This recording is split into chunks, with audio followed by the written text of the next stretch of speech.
Before you fall asleep tonight, let me ask you something. Have you ever thought about this? After we die, is there another world? And in that world, will there still be the poor and the rich? Will there still be people who deceive you, bully you, and make you suffer? Tonight, we are reading The Seventh Day by Yu Hua. This story is told in the voice of the dead. It follows 7 days after death.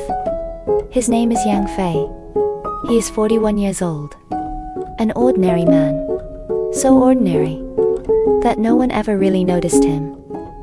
He died on the very day people call the seventh day, the day when, according to old beliefs, a soul returns home one last time. But Yang Fei could not go home. Instead, he had to go somewhere else. The crematorium. Yang Fei died while eating noodles in a small shop. A fire broke out, an explosion, and just like that, his life ended. Suddenly, confusingly, without goodbye. On the first day after death, he received a notice.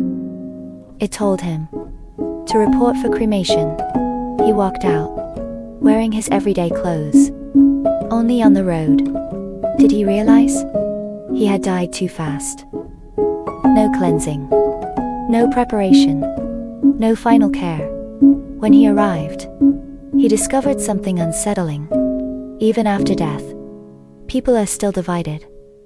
The cremation hall was split in two.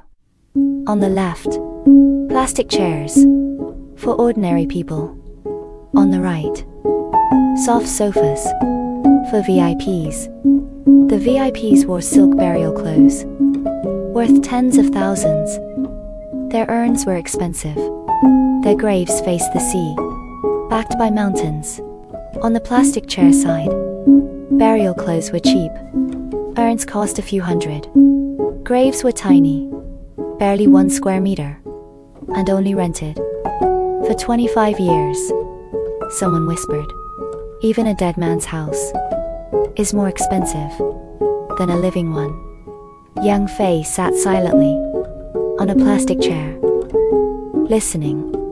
The VIP side was loud, boastful, like a stage performance. The ordinary side was quiet, soft, like background music. He touched his face and realized something worse. When he died, his face was crushed. One eye had fallen out. His nose was crooked. His jaw dislocated. But there was no money to fix any of it, because no one was arranging his funeral. His father disappeared a year earlier after getting cancer. He left quietly, not wanting to be a burden. His biological parents lived far away and didn't even know he was dead. Later, Yang Fei learned the mayor was being cremated.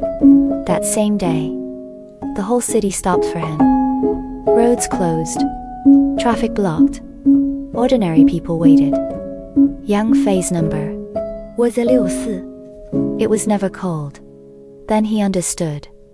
Without an urn, without a grave, even if he was burned, where could he go? So he stood up and walked out of the crematorium. On the second day after death, as he wandered aimlessly, someone called his name. He turned around.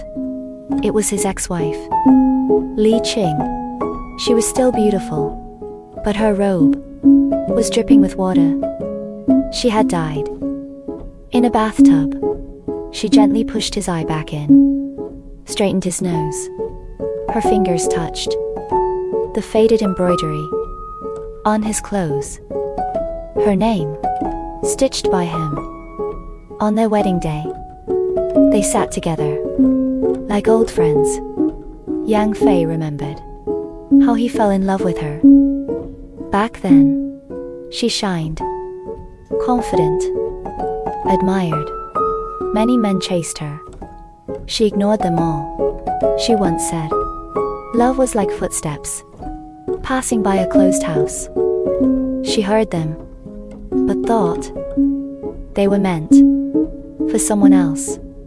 Until one day, the footsteps stopped, and the doorbell rang. They fell in love. They married quickly. Their life was simple, quiet, warm. But Li Qing wanted more. A life that could change her fate. She met someone new, dreamed of another future, and left. On the day of the divorce, Yang Fei gave her most of his savings. She left without looking back. Later, he saw her again in a newspaper. She had taken her own life. Yang Fei knew why. She was too proud to survive humiliation. They talked until she leaned on his shoulder like before. Before leaving, she said, "Don't remember me. I just want to leave quietly." On the third day, Yang Fei remembered his birth. He was not born in a hospital. He was born in a train toilet. He fell onto the tracks. A young railway worker found him. That man became his father. He raised him alone, gave up marriage, gave up everything. He once abandoned him out of fear, then came back and never left again. On the fourth day, Yang Fei met Xu Mei, a girl from the underground. She did not die because of a fake phone. She died because she was lied to. All she wanted was an apology. On the fifth day, Yang Fei searched for his father. On the sixth day, he found him. His father worked in the crematorium, waiting every day, afraid to leave, afraid he would miss his son. When Yang Fei stood before him, his father did not recognize him, but Yang Fei recognized his father. That tired voice, that sorrowful face. On the seventh day, Xu Mei finally left for a place of rest. Those without graves came to see her off. Leaves became bowls. River water became farewell wine. For the first time, someone left the land of the unburied and went to peace. At the end of the story, Yang Fei says, "There is a place with no poverty and no wealth, no sorrow, no pain, no hatred, no injustice. Everyone is equal. In death, that place is called a place without burial." This book speaks of the dead, but it is really about the living. It asks us, when everything disappears, status, money, power, what is left? And what, in the end, was worth chasing?